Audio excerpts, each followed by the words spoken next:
And that's when I'm asking, how does it actually affect me? Like, if an AI technology is better at creating stuff, like images, paintings, and all that stuff, coming up with ideas, than I am, then what the hell do I bring to this table? Hey guys, this is Eben here, and today I wanted to share with you a chat I had with concept artist Adrian Virlan, who is a great concept artist and illustrator. You can check out more of his work in the links in the description. So you may have noticed this recent trend online around AI art, and both artists and people who aren't artists using artificial intelligence to create really crazy works of art using just a few word prompts. There's been a lot of controversy around AI art and its role in the art world and how it's going to affect artists and art careers moving forward. So I was chatting with Adrian a little bit on Instagram about this, and I wanted to bring this conversation to you guys. Adrian is an artist that I respect a whole lot, and I was really interested to hear his take on this because there's been a lot of fear in the art community around AI art, and it's something that I can relate to personally.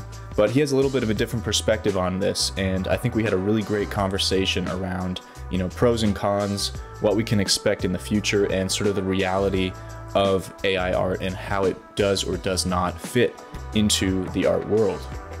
I also wrote a short article about this on my website, which you can check out in the link in the description below.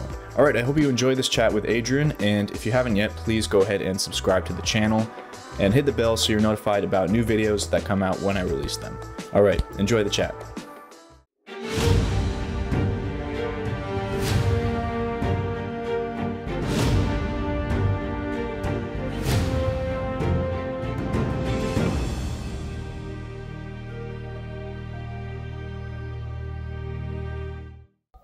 Hello there. What's up, dude? Cool. Good to see you, man. It's good to see you, man. Same. I'm excited, man. I'm excited about this, this episode. You know, I've truthfully kind of like was not super aware of what was going on with AI art for a really long time.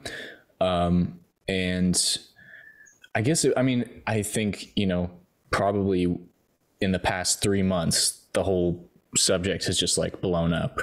Or that's what it seems like. And I don't know if that's just when I became privy to it, or if it really has, it seems like it has been kind of like a cultural shift in the art community as well.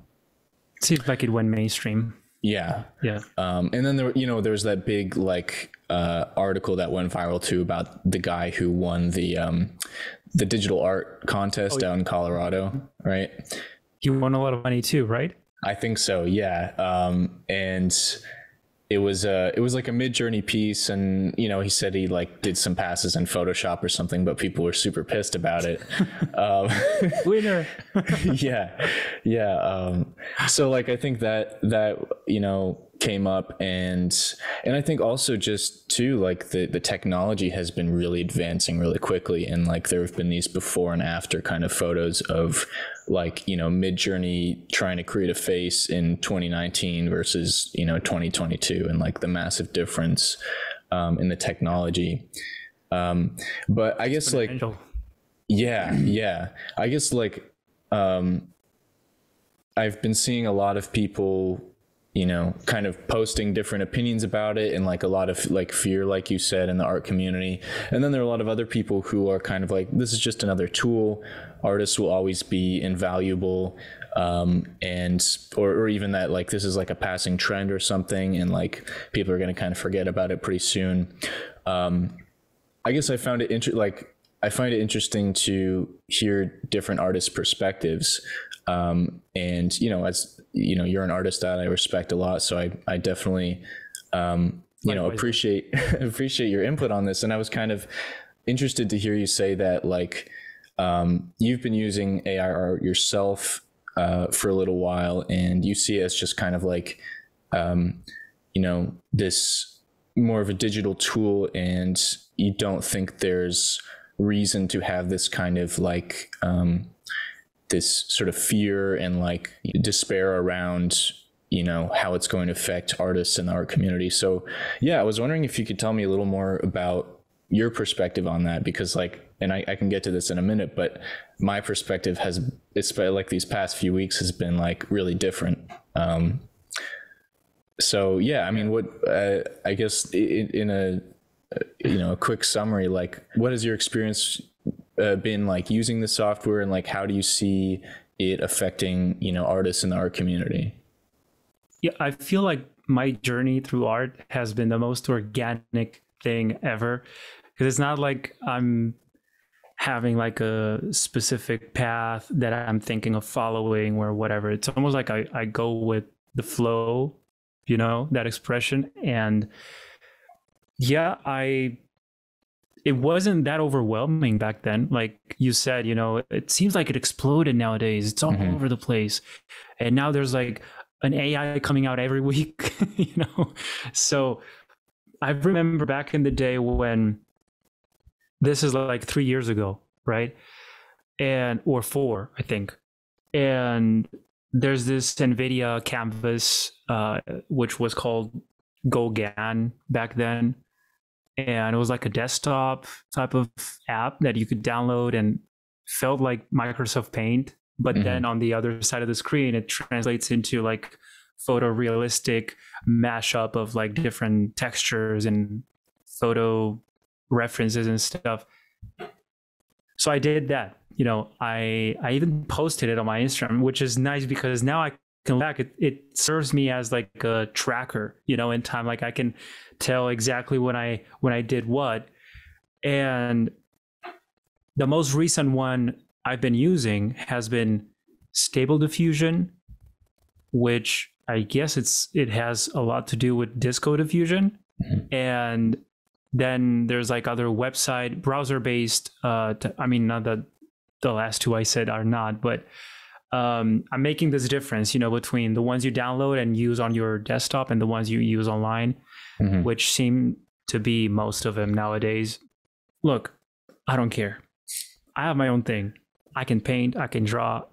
I'm having a lot of fun in VR right now. Yeah. Like sculpting in 3D and learning Blender to assemble my scenes together, and then throw in some lighting and some fog and I'm having a lot of fun that way, right? Then before this, we had photo bashing, and before that we had digital painting, and before that we had, I don't know, there's Anthony Jones made like a really funny description of this, like a really fun analogy, like oil painting and then acrylics and then watercolor and then all that stuff. Like, what? They don't have to wait days for the paint to dry off? That's cheating, My point is that I might be delusional, about this, but I don't think we should be scared about it. It's just another step. It's clearly going to keep advancing and making more progress and becoming more powerful and more, as long as there's always going to be a human needed behind an AI, which is the tool. I don't think we have anything to worry about. The day a director or a producer or someone hires an AI program directly instead of an artist, that's when we can get worried, But even then, like, this is my personal point of view on this. No one can take away my art from me. No one can take away the experience that I gathered so far. No one can take away my ideas and what I have in mind and my concepts and my sketches and the way I do art, Neither they can take away yours. So it's funny you say that too, because like, I'm just going to jump in here. And like, in response to that one, I mean, there have been a lot of these things coming up now where like, the AI can actually replicate like the style of the artist, and like famous artists are like putting in their own. And once again, I totally don't understand how this works. I've never used the software myself, but they can put in certain prompts where they can replicate artwork in the style of an artist, which I see where this is going. Yeah. I mean, like, they're again, gonna take it away from you. It might, and like right now, of course, it's still in its infancy, but like you could potentially see like somebody down the road where they're like, like Adrian Virlan is this like, world-class artist, but like I can't afford to pay for his rates, so what if I just hire this, this guy who knows how to use the software really well, who can create, Adrian Virlan style stuff for a quarter of the price, Like it's a pretty common thing to see in the prompts of these AI generated artworks, right? The name of some big artist or something. I don't think I know much beyond like my own understanding of it. Like to me, it's cool. It's a new tool. It's something you can use to kind of enhance your art. I've been using it myself, as I said, for just fun, actually. Like, oh, really? So what's the name? Okay, I'm gonna try it out. Which brings me to this question: like, why haven't you tried it? Yeah. That's a great question. So like, and that leads me to kind of like what my reaction and experience has been recently with this. And I think like, so like, I started, there was just one day kind of where like, I think a friend of mine who I had done some artwork for a while back, like sent out this blast to some of his fans for the project that I was working on. I was like, hey, just here's a bunch of like AI artwork, that you as part of the project that you can look over. And just sent out this blast of like 5 or 6 random AI pieces that kind of fit the genre of the project. Right? It makes like so many at once. Here you go, 20 temples. Right. Here you go for free. And I was thinking like, man, and I spent like 3 or 4 weeks, working on this stuff for the project before. And I think it was just like, it just came like that close to what I was doing, where I started like, oh God, what's going on here? So I went in this deep dive, went online, like did all this like panic researching and, and like, kind of, I started to feel so, just like so down. And I think because like this was all kind of coming up at once, and like B, I was like seeing this stuff that was like technically, better than anything I can produce at this point, maybe not specific, right? Like, if people want to hire me for a project, like they still need people to create the kind of specificity that you see in like concept art or whatever for, a book cover illustration. If you want to create a certain character with a certain, attribute and so forth with all that stuff. But, it's not too far away from being able to do what I can do significantly better. And I think, the problem comes up where like, I'm in this point in my career where like, I've been working on these skills for long enough where I might be able to kind of cross this threshold into having job security just because of the time that I've already put into it, and what I'm seeing is like a lot of the people that are like the most excited about the software, and that are using it and experimenting with it are like really established, already very skilled artists, right? Who've been spending the past 20 years, developing the technical skills that allow them to like properly manipulate AI artwork and incorporate it into their work. And to them, it's like, oh, this is an exciting new tool. Like it can increase my workflow, and it doesn't like drastically alter the results. It's just kind of a fun thing I can mess with that can help me generate ideas and, create work that's already on par with my skill level.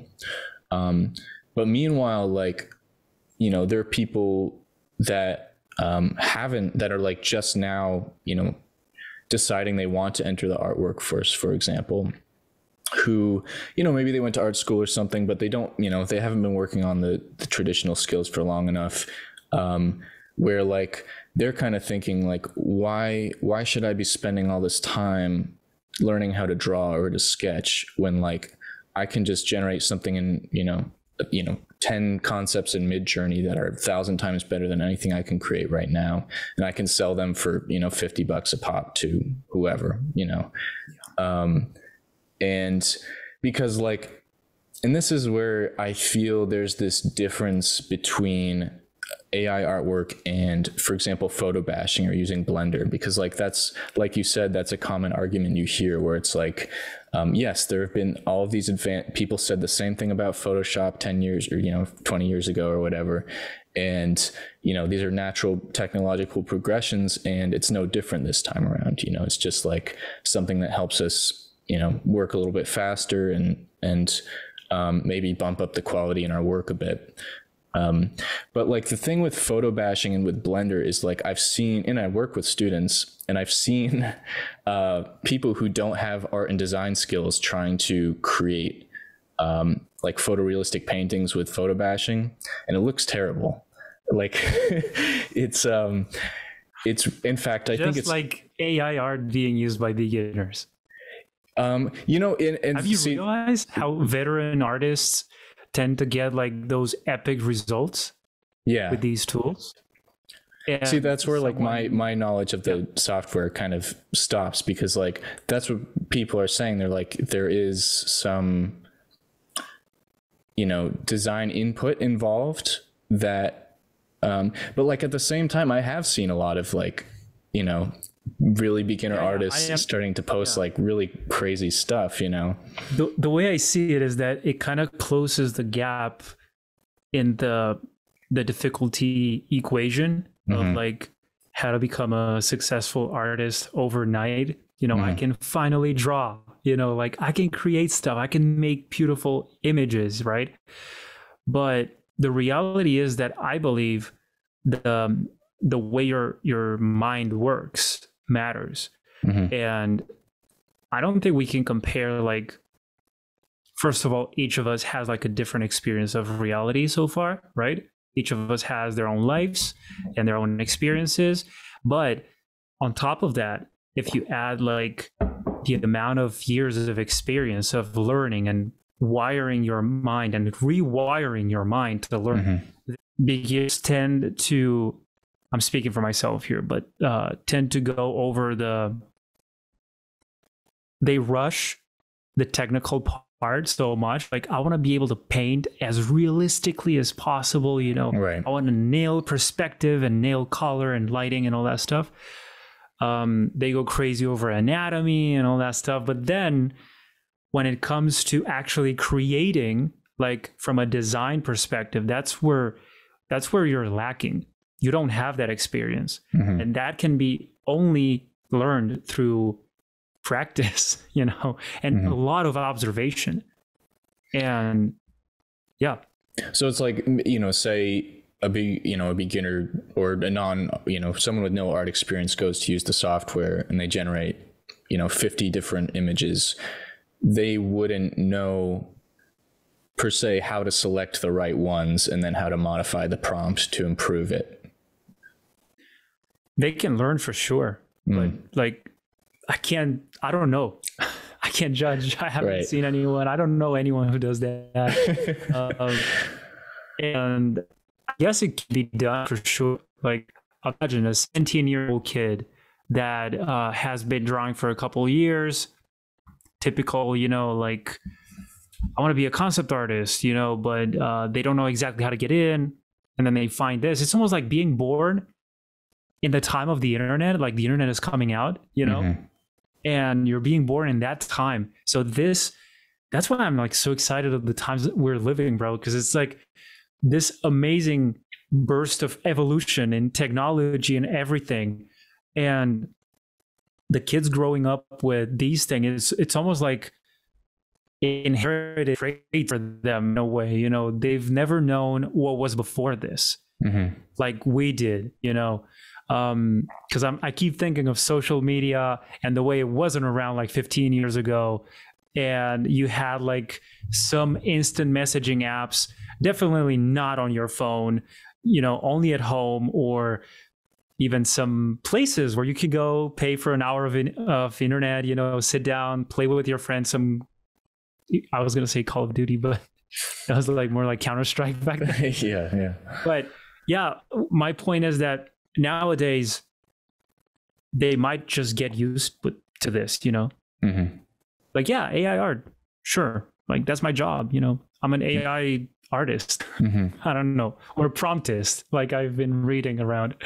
Right. Curator. I've heard that term too. Yeah. Yeah. Yeah. But yeah, I don't know. I wanted to ask you, like, you're able to tell the difference, right? Between like an AI generated image and a regular painted digital art, Yeah, totally. Epic landscape, right? So like, I can tell. That's you, a trained individual. You've been training your eyes and your mind for so long, you can tell instantly, right? But I will say though, at first I could not. And I remember this was before I knew AI art was a thing, really. And I remember the first thing I saw, I think there was that guy that does the pirate ships. You may have seen those, but they're like these crazy, like tropical landscapes with these crazy ships. And when I first saw that, I was like, what? This guy's so good. This is so crazy. And maybe he is, but I didn't know that was a thing at the time. And I probably wouldn't have if it hadn't been labeled as such. So like, I can kind of tell, and also like I can tell at this point in time, with the technology being where it is, I don't know if I'll be able to tell in 2 years. Yeah, I mean, it's, in a way I see it like some hyper realistic 3D generated environments and stuff like that, even like Unreal Engine stuff, like maybe if you see it on your phone, you go like, yeah, that's real. Then you see it on a bigger screen and you go like, looks so real. I'm not sure if it's, yeah, all right. Yeah, I saw the leaf moving there. Yeah. The hair doesn't look quite right. Yeah, this is not real. But imagine something like this with AI. Like there's suddenly no more ways for you to tell if it's an AI image or not. No, because now look, it's free. It's almost most of them. Some of them are starting to kind of be like a subscription based or like give you credits. DALL-E 2, that's another one I've been trying as well. Pretty disappointing for me. Yeah. I was expecting like, okay, warrior walking like a magical forest, whatever. And what came out was like pretty disappointing, man. Like something a kid could have painted, like a kid, like, I don't know. And then I realized, I think it was, what was his name? Vitaly Bulgarov. I'm not sure if you know him, but this guy, I don't think so. Vitaly, I think it was him. Anyway, he shared like a prompt from one of these images he made. And it was long, bro. It was like 10 lines. I don't know. And I'm like, can you do that? Like, can you actually put it? It's almost like hashtags, Can you actually put so many in there? All right. So my instant thought was like, I don't have time for this. Like, I'm way too lazy to try and again and again. And you have to wait until the program generates those things, and it can take as long as, like, I don't know, 5 minutes, 20 minutes for what? For like a piece of shit, that you're not like, oh fuck, I lost my time, I wasted this. Yeah. So it's pretty energy intensive, right? Like you need like a powerful machine and stuff, or no. This doesn't run locally. Oh, okay. It's all on the cloud. That's the thing. Yeah, except the ones I said you download, like NVIDIA Canvas and all that stuff. Right. Those I guess are, but they're not really, because they're almost like real. Look, they're different because those are not prompt based. Those actually require you to paint something, right? You draw something and the program translates this line into like a river or I don't know, something. But then the other ones, the web browser based ones, those run on some, I don't know, somewhere in the world. They must have some powerful machines or something, because they always tell you like what kind of graphics card you're connected to, and so there's some kind of physical source somewhere. Yeah, I imagine it must be like a farm or something like that, you know, lots of computers. AI art farm. Yeah, I don't know, bro. Look, that's how it works, you know. So it's not local as many people. I thought that too, you know, and then I realized, oh, so I just need an internet connection. Which makes it actually even worse, right? Because now you can make AI art on your phone anywhere. While you're waiting for the bus, someone can create a masterpiece of art and put it on Instagram. Yeah. Exactly. So since it's free, they give you credits, as far as I'm told. Like, that's my experience in DALL-E. They give you credits so you can spend them. And like each credit is like one image, and they come in 4, right? So how do you call this, like blocks of 4 images? So this way you spend more credits instead of like, no, I just want 1 image. You can't do that, must be 4. And then for each iteration, that's also 1 credit, so you run out of credits pretty soon if you think about it that way. But just for you to see how interested I am in this, I even forgot I had that, you know. People signing up for the beta, just waiting, like, oh my God, they're not giving me the beta. And I'm like chilling for like a couple of months. I even forgot about that. Then I get an email and I'm like, oh, that's cool. I'll try it this weekend. Yeah. So, and then I forgot, and those credits are gone, you know, and then they give you like only a few ones every month. So 15 a month, but they give you 50 the first time for you to kind of get used to it and come on, have fun, you know? Right. And I still have them. So it just goes to show that it's fun. I don't use it much. It was just for fun.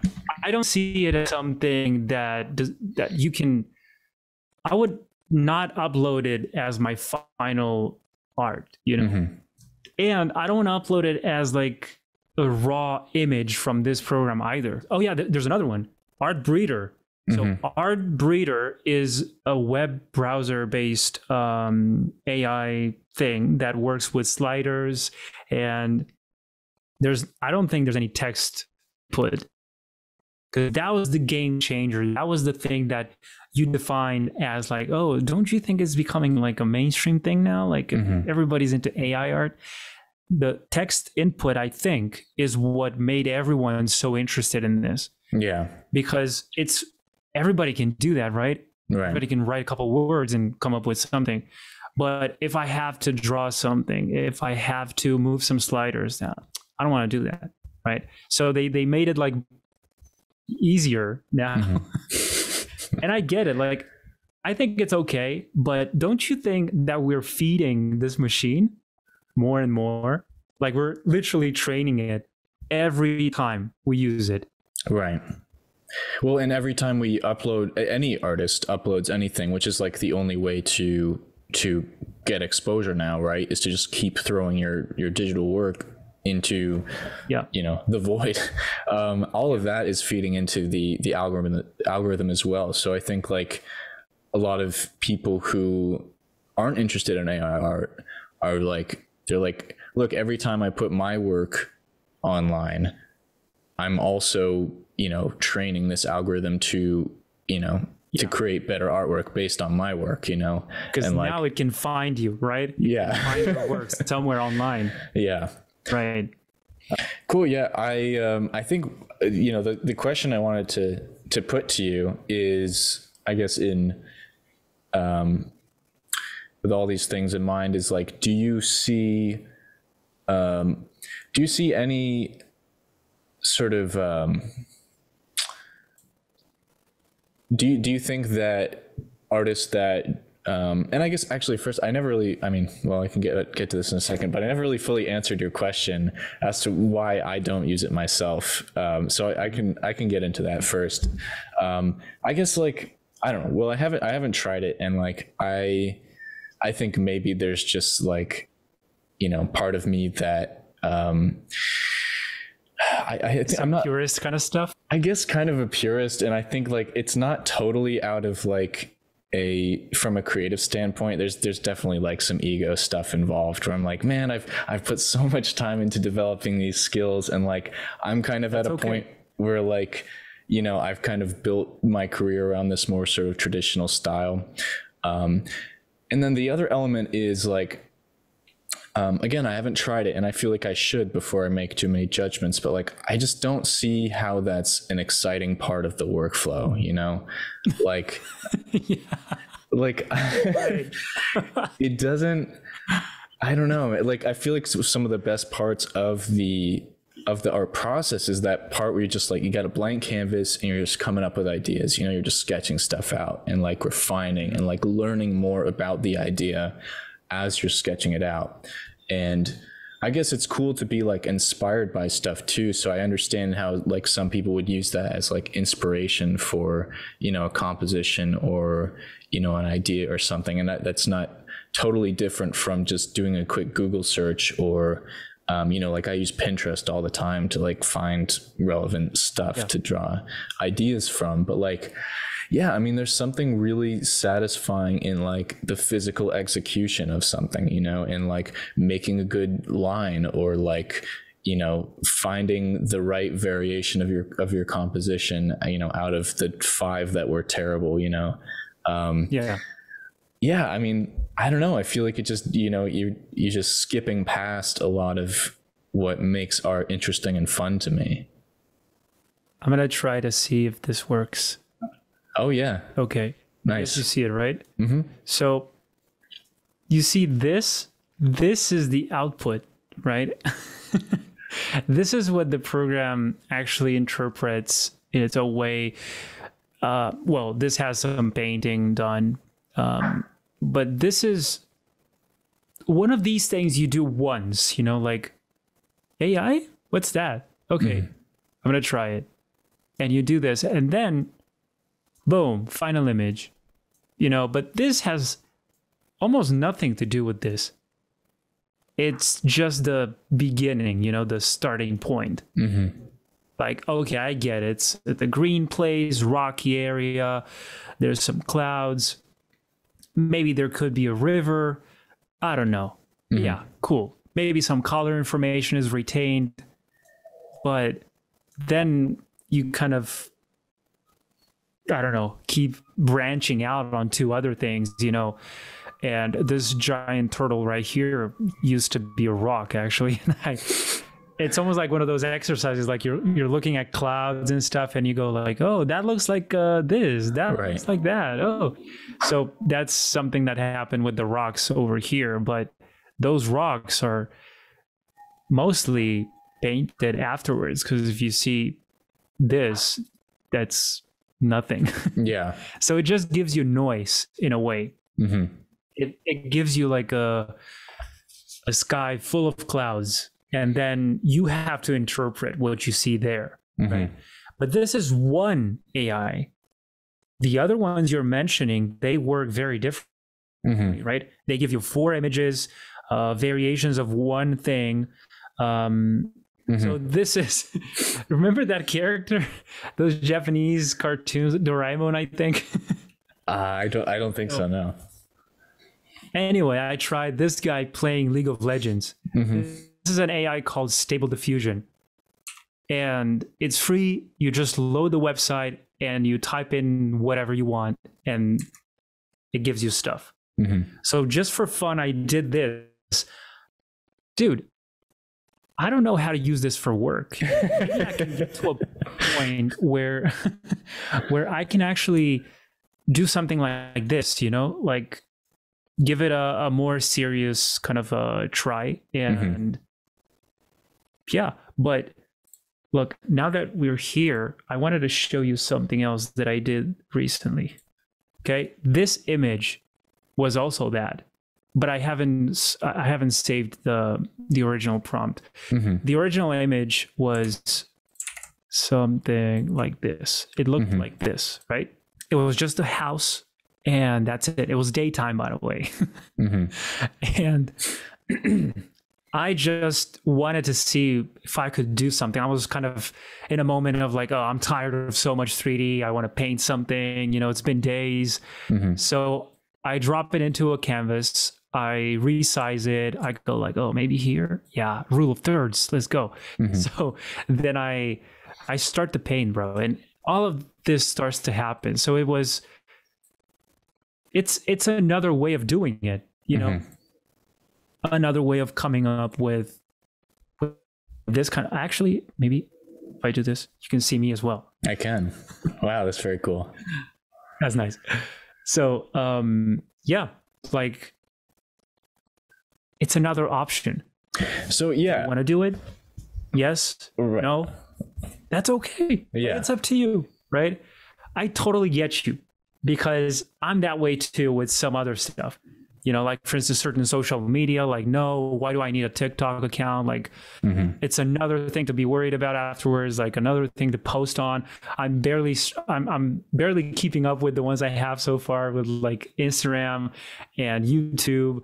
And now I'm realizing LinkedIn is becoming like one of these social media type of platforms that Yeah, I've just sort of realized that myself recently. I'm like, man, I should probably like update this. I guess people are looking at it. I don't know. Yeah. So, this like that middle one, right? The that you had up there. If you want to show it again, so this one, yeah, that one there, that's what the AI came up with based on the prompt, right? Yeah, I mean, you can see some brush strokes. This is a screenshot from my Instagram. That's why it's so low quality. Okay, yeah. But it's not that the AI prompt comes like much more higher quality either. So, right. Yeah, you can see some brush strokes here and there. So like I can look at that, right? And I can see some things that are really working and some things that are not. Like like the lighting is great, how it's, centered in this spot around the focal area. And, but I can also see that like, the way the trees and foliage are created is a little too consistent, right? It's not using too much variation in shape language. So that's something I would change. And like the shape of the cloud at the top. It's the illusion of detail, in my opinion. Which is like, that's what impressionism is. But it's like I can see how I would modify this to improve it. But at the same time, it's not too far off, from like I can look at those shrubs and be like, okay, if I did that, I would do more big, medium, small, right? Because that's a rule I've created to improve my designs. But like that's something that like it's a rule, so a machine can pick up on that, and like I feel like a slightly more advanced program would be like would be able to do that better.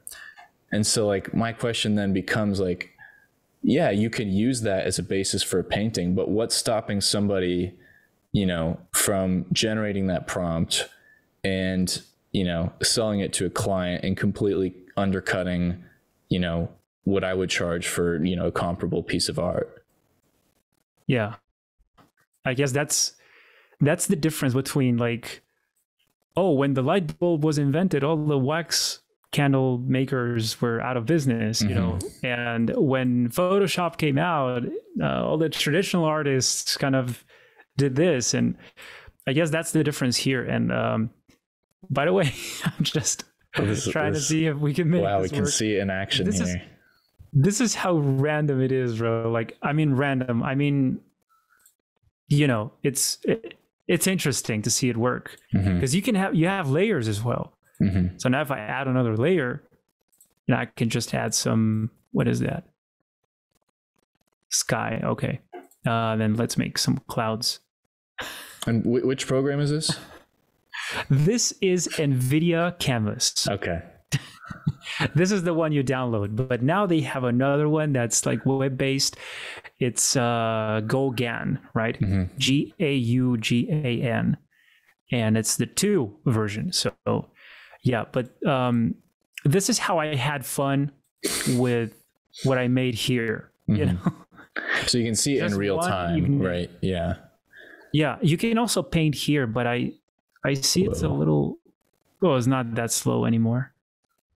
But yeah, it's kind of, look, now it's like a flooded beach or something. Yeah, I mean, I can see how this would be fun Totally. Yeah. See, and now imagine because it's always square format. So Yeah. I don't know if there's a way. I guess you can export like the JPEG or PNG or something. But the way I did is just a screen grab of this, dropped it in here, stretched it, and just kept painting on it. So yeah, but the way I connect those dots is exactly the way you said. There's people who are going to take advantage of this to make money by mass producing these things, you know, and you either sell like prints or NFTs or whatever you want with this, you know, and if people pay money for that, there's a market there. And then there's a lot more people who are going to want to get involved. And yeah, how do we handle that? I don't know. We don't handle it. We just choose to do whatever we want, you know. Like, yeah, right. It's not. It's you choose not to touch. We this have thing. no control over this. It's going to happen. Whatever. Yeah, I choose to try it every now and then. Oh, there's a new one. Oh, let me try. That's bullshit. I don't like this. I'm gonna go back to my stuff. Yeah, and that's it. But I totally understand the fear most people have. You know, they experience this sensation of like, we're gonna be out of business real soon, or like grows up. Yeah, or even like, you know, like I won't name any names, but I was having a conversation with a student recently, and like, you know, we weren't talking about AI or anything, but they were like, they've been applying to, you know, concept art studios and like, you know, even like small indie stuff for like, you know, years, and you know, trying to get putting so much time into getting their skills up and actually, you know, improving quite a bit. But, you know, I had this conversation with them the other day, and they were like, look, I got to make money, and like, I'm getting nothing here. And the truth is, I don't even know anybody who is a concept artist. Like, I don't know anyone who even has these jobs. Like, who is doing this work right now? And I was like, that is a great point. It's like 5 people, and and they're really, really good. So it's like, it's already such a super competitive industry. And I think that's why it frustrates me a little bit, which is where like the people that are already doing this work, that already have like the security, now have like this other tool to, you know, to increase the competition even more. So like, if you don't use AI in your workflow, that's right, like you're not even going to have a chance to compete with that. Yeah. And so like people who, you know, may decide like, you know, like myself or, you know, yourself, they're like, you know, it's cool, but I'm not super interested in using it. That's it. They may kind of not have that choice if they want to be employed, right? Yeah. Do you think that studios who are looking to hire artists are kind of in some way expecting them to know how to use AI in some way? I think that's going to become a thing.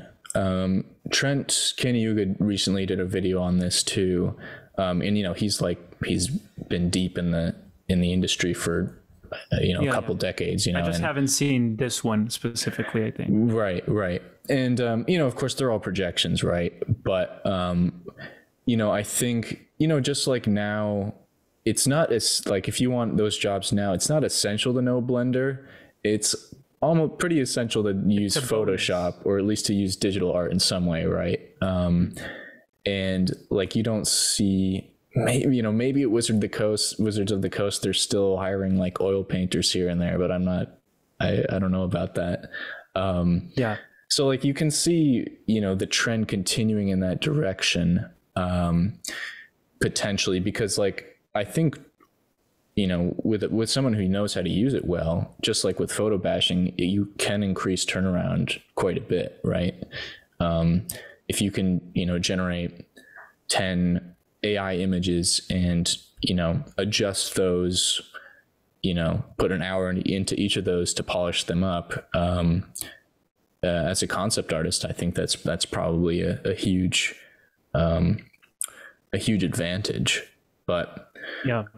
and then there's also the thing too, where you were talking earlier about like, you know, an art director being like, you know, are they going to be hiring AI art like AI as the program to do the work for them? Yeah. But they essentially could do that now. So like if you were developing a game, you may not necessarily need to hire concept artists at all, because you could just like kind of, I mean, if you knew how to generate the right prompts and stuff, maybe you could use that directly. I'm not sure. That's it. I don't think they're that precise. Right, of course. Like we're speaking right now, you know,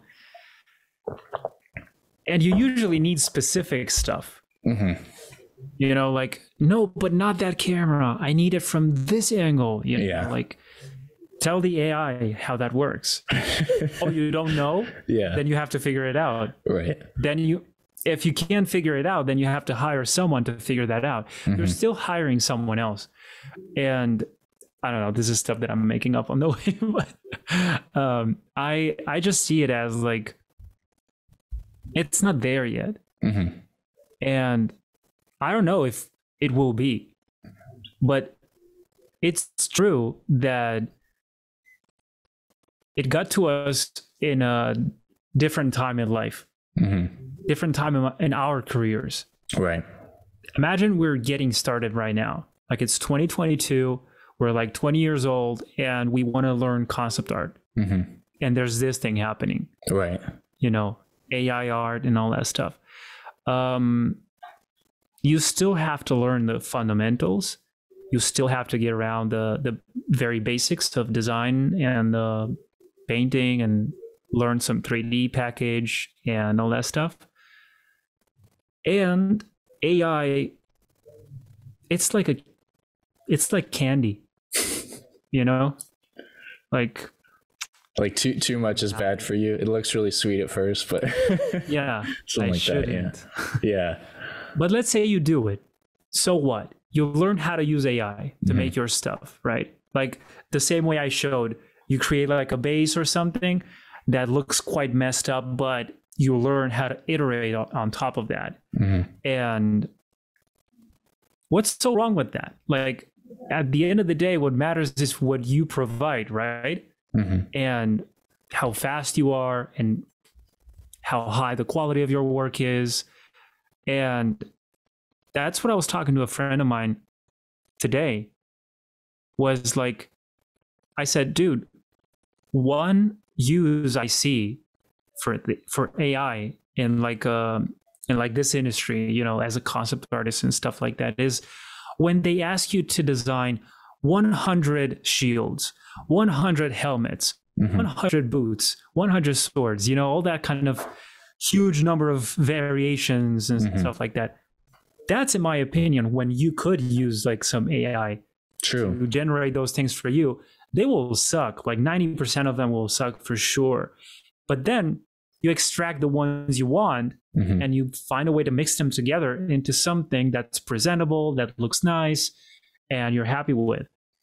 And that doesn't mean like, oh, I'm out of a job now, you know, because AI is AI is not doing everything. You know, AI is just what's the word? Like expediting, automatically, like it's skipping some steps for you. It's like removing those, you know, bricklaying parts for you, the boring part of it, or whatever you want to call it. You know, it's getting it done for you the same way 3D gets the perspective done, and lighting perhaps, and all that stuff. It cuts corners for you, right? But it doesn't do all the job. But that only depends, like, which field we're talking about, right? Right. Illustration, marketing, advertising, like, what are you required to do? That's what I'm saying. Like, for us concept artists, yeah, sure, it's amazing. Like, tons of ideas real quick. Like, you don't even have to look for references anymore, because it's like you get your own references. You get your own photo textures packs and stuff like that, you know. But that's interesting, because it brings me to the next point, which is like, is that really yours? Like, when you create something with some AI, is that yours? Well, that's the big question, right? And like, I mean, yeah, you say like at the end of the day, what matters is what you produce. But yeah, how much of it are you producing, right? That's, I don't know. Do you own it? Because most of them have like these specific policies, you know, like what you create here is ours, or some others say like what you create here is yours, and all yours, free to use commercially, whatever. Some of them have more limitations, like violent or obscene kind of stuff. You can't create that, so they have their own system to kind of detect that stuff. And but I don't know. Yeah. Like technically, it's yours, right? Like you made it, right? But I don't know. I was using their tool, and I don't know. I think it's going to be interesting. Like, I know absolutely nothing about the legal implications, but it's going to be interesting to see how that part of it plays out. I was chatting with somebody in my Discord channel who's she runs a publishing company, and she was saying like AI art for somebody who wants to hire artists for like book cover illustrations or whatever, in terms of copywriting, is like a complete nightmare. Like, I think there's maybe a legal deterrent for people because they want to be able to copyright the work. But I have no idea. I mean, it seems like it brings me back to that point of like mass selling these creations. Right. And that's, like, you're right. That's going to be huge. I mean, I don't know shit about art, right? Yeah. But I see these people making a lot of money. So I'm going to use one of these tools. I'm going to create 50 pieces a day. I don't know. Yeah. I'm going to pay. And they're all original too. Like they're original to you. Yeah. Yeah. Yeah, and then I'm going to create like this specific series of NFTs, and I'm going to sell it as something huge, and it's going to be like 100 variations for each. It takes you way less effort than if you were an artist and you had to paint manually each of these, right? Right. So I guess that drives you as well. That motivates you to kind of like perpetuate that business model. You know, like, yeah, sure, I'm going to make 50 more tomorrow. I'm going to make 1,000 this week. I'm going to sell them all, you know, like $100 each, or something like that. Man, I'm going to be rich. Most of the times that doesn't happen, but I can't help but to keep thinking that people like this just keeps training those algorithms. They keep teaching those AIs what is what, and what's Kim Jong-gi, and what's Feng Zhu, and what's, you know, each artist. And it just goes to show how mainstream it's like becoming. You know, it even has ArtStation in the prompt, because just for you to see what that means is like the digital painting effect, you know, the cool values and contrast and that specific noise. If you, instead of digital painting or illustration, just type something like DSLR camera or photorealistic, or it's an entirely different vibe. Right. However, you can still notice that same type of noise we were talking about, you know, that kind of replication, like repetition of elements, of artifacts and stuff like that. Yeah. And this doesn't stop on image, you know? No. And it's, I mean, like, so, you know, I'm playing devil's advocate for a lot of this too. And I'm not entirely pessimistic about this. Initially, I like I said, I felt terrible.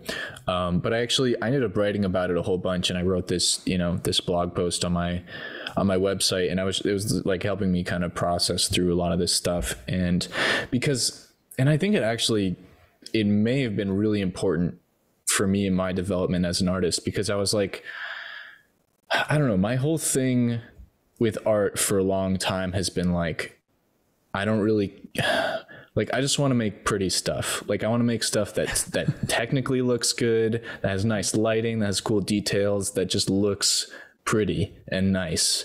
And I don't care about symbolism or metaphor or like deeper meaning or emotion or any of that. And like, my buddy makes fun of me because I'm like, look, I don't try to put any like emotion or anything in my art. And he was like, dude, it's in there.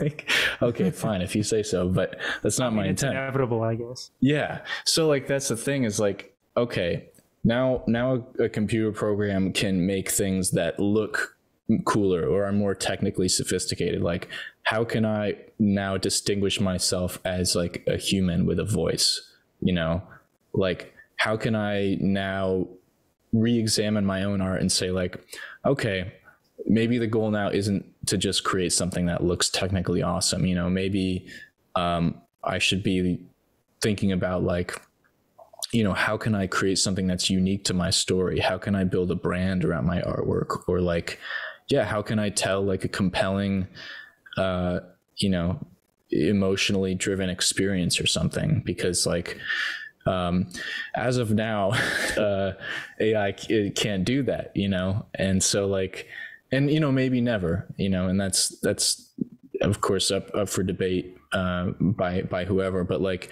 I think that's where like the artists can really shine moving forward, is how they bring their own kind of personal story and, I don't know, find some kind of like human element to magnify, you know, instead of just focusing on trying to create something that looks technically interesting.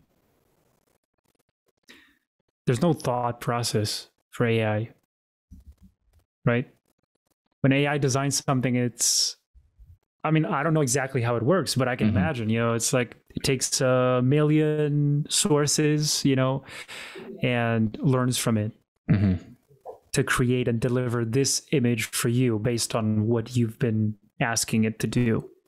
But there's no thought process, like a little more on the right, a little more on the left. No, this composition, no, this, you know, maybe the color here, maybe, you know what, let's focus the detail on this area. I don't think there's anything like the human way of coming up with an image. But yeah, it feels like most of the time that we have that kind of reaction is based on highly emotional reaction, you know, like, oh my God, it's over, game over, you know, it's gone. But if you think about it, it's, again, this is just the way I see it. It's not that much. It's cool. But again, depends on like what field we're talking about. Like for you and I, for what we do, I think it can help. I think it's cool. It can be fun, but I can't imagine that being like a routine for me, like part of my pipeline, part of my workflow. Yeah. Because I do it in a different way. I can come up with like, dude, actually, my ways of coming up with stuff are like so varied. Like it can happen in the most unexpected way possible, you know. Napkin sketch, iPad sketch, drawing on the sand, I don't know, like VR or just whatever, man, like just drawing random lines and starting to see something and then but we all have like our own ways of coming up with ideas. Some are more random, some are more like, oh, I need to wait for inspiration. Some are more like, no, I draw 10 hours every day and that's why I'm ready anytime, you know. I don't wait for inspiration, I summon inspiration. And some are just so balanced that, I mean, that's when you become a professional, I guess, right? When you're able to come up with stuff on demand. Like that's why you get hired for, you know, hey, you got to do this, right?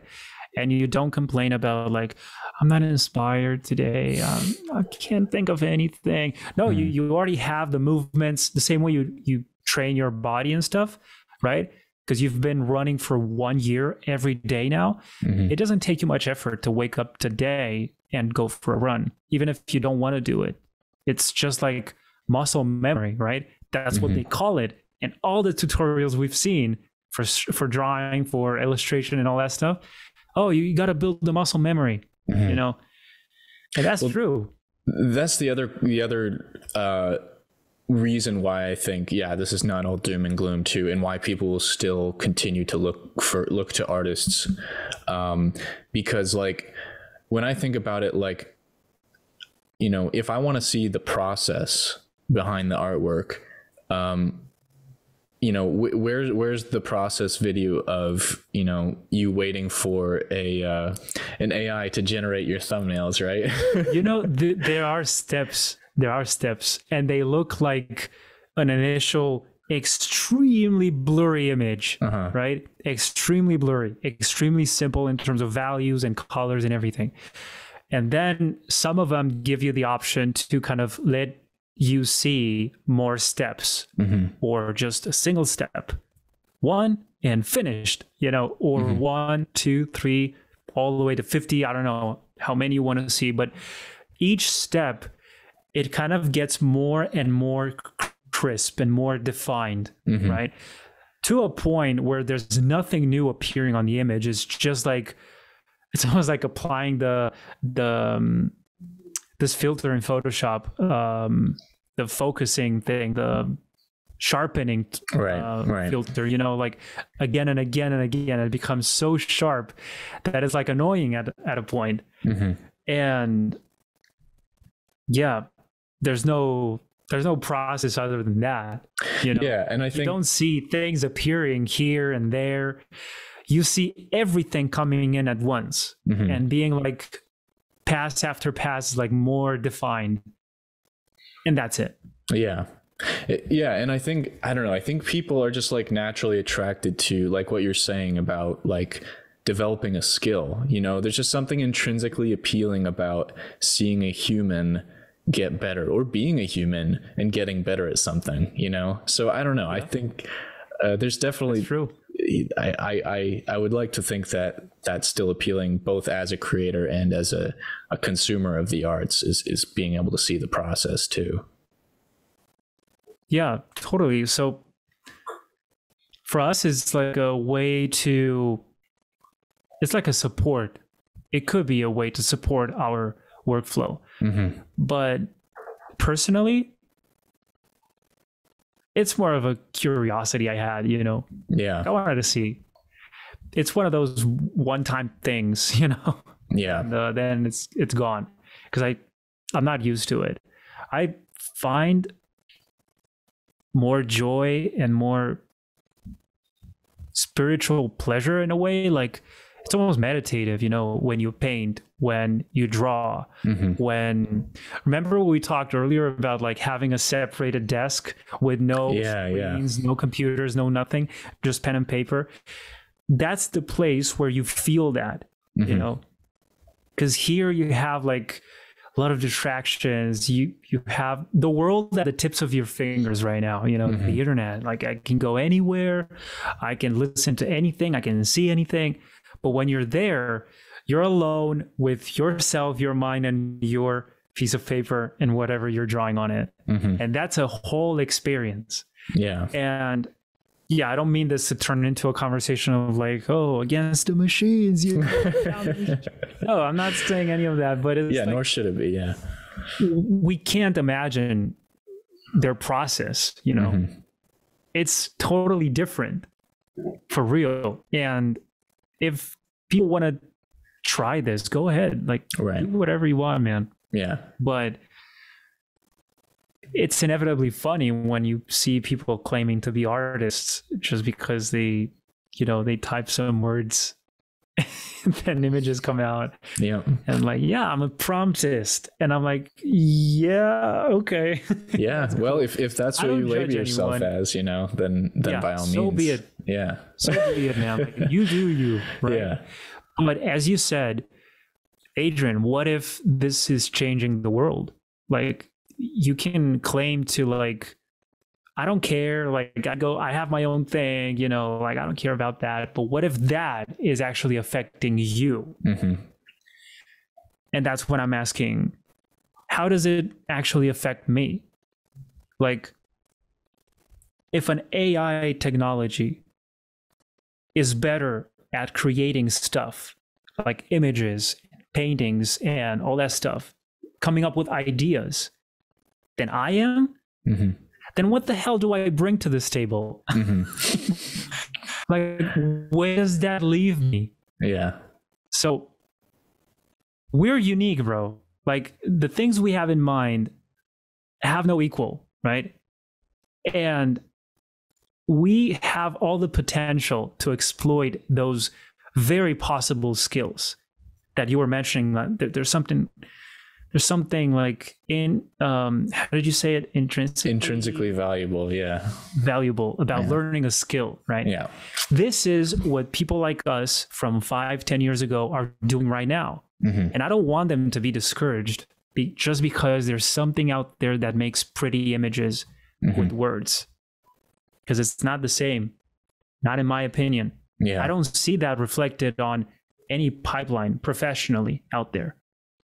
And I don't know, I just simply don't share that fear that many other professional artists that I've been talking with have. Of course, it's never one of those violent conversations like, but they are going to take over our jobs. And I go like, no, they're not. It's usually like, hey, if you want to think that way, that's fine. I think that it's not going to happen. I think that's fine. I don't think of this as a trend, as something that's going to pass, as something, but I just see it as like a seed, perhaps, of something else that's going to come to happen. Maybe these kids that are learning nowadays, they are going to be learning how to use AI the same way you had to learn how to use Microsoft Word and Microsoft Excel, and put that on your resume, get a job. My point is that I was talking with a friend about this. Like, we were on a hike through the mountain and stuff, and we came up with this topic of conversation of like, what's the future going to be like? What's the future society going to look like? All these people working jobs that are easily being like replaced by machines and automated systems, like mostly physical jobs. And I'm like, I don't know. I guess the economical system is going to have to change too. But I just kept thinking of the psychological effects of like telling a man that's like now in his 60s or 70s, to just go and stay home and enjoy life, when everything he's been doing was his passion. Like, his craft was to create this wood-made, I don't know, figures or any kind of object. I don't know, something handmade. It's like, nah, grandpa, just go home. Like, machines are taking care of that now. You go like, okay, then just go be alive.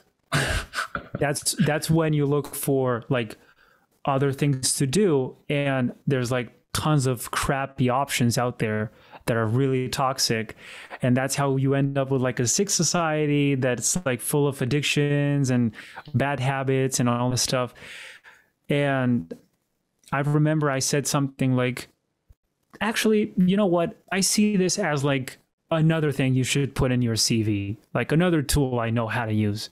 Like, oh yeah, I'm Adrian and I know how to use this AI, and also I know how to use this AI as well. This one I'm learning, but these 3 would be my main ones. But yeah, cool, you're hired. Yeah. So it's something like that, like the same way you said, I know how to use Photoshop and ZBrush, and I'm learning Blender.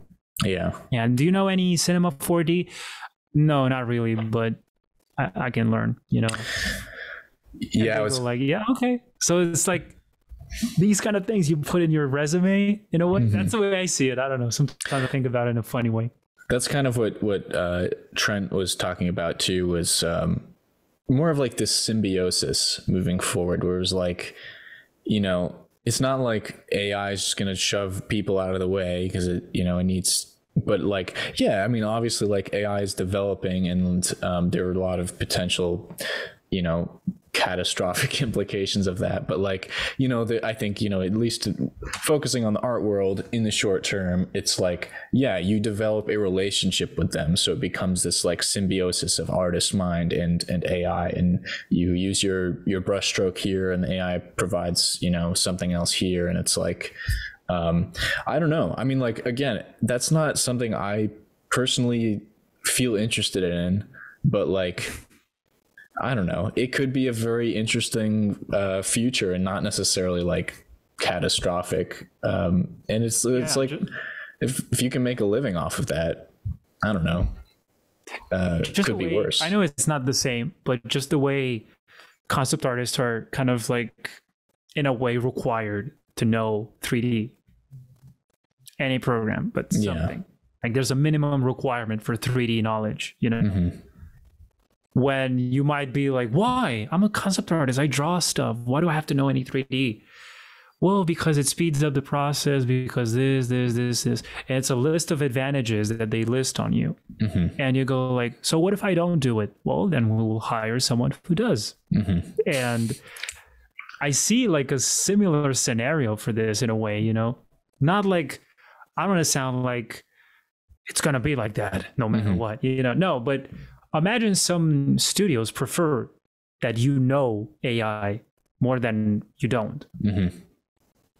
So it's an added value if you know some AI package. Yeah. That being said, though, like I can totally imagine a studio looking at, you know, two portfolios of somebody who has like a really good design sense, who can draw incredibly well and come up with great ideas, versus like somebody who knows how to use Blender well, but like, you know, doesn't have that same design sense. I mean, obviously, like you're going to go with somebody who can think, you know, in a better way as an artist versus, I mean, I don't know personally, because I'm not an art director or anything, but I would imagine like you don't want to go with somebody who's going to produce less quality, who's more familiar with the software, right? At the end of the day, like you said, it's what you can produce with it. Yeah. And look, traditional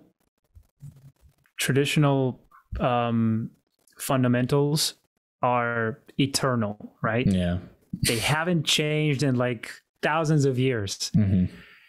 3D knowledge, all this technology-based knowledge, computers and all that stuff, this is like changing by the day, right? It's exponentially evolving. Look at the internet, look at social media, look at phones, look at like music players and all of that stuff, cars. All of this is like changing so fast. But what about art fundamentals? They're still the same. They've been intact for ages because it's the way it is. That's it.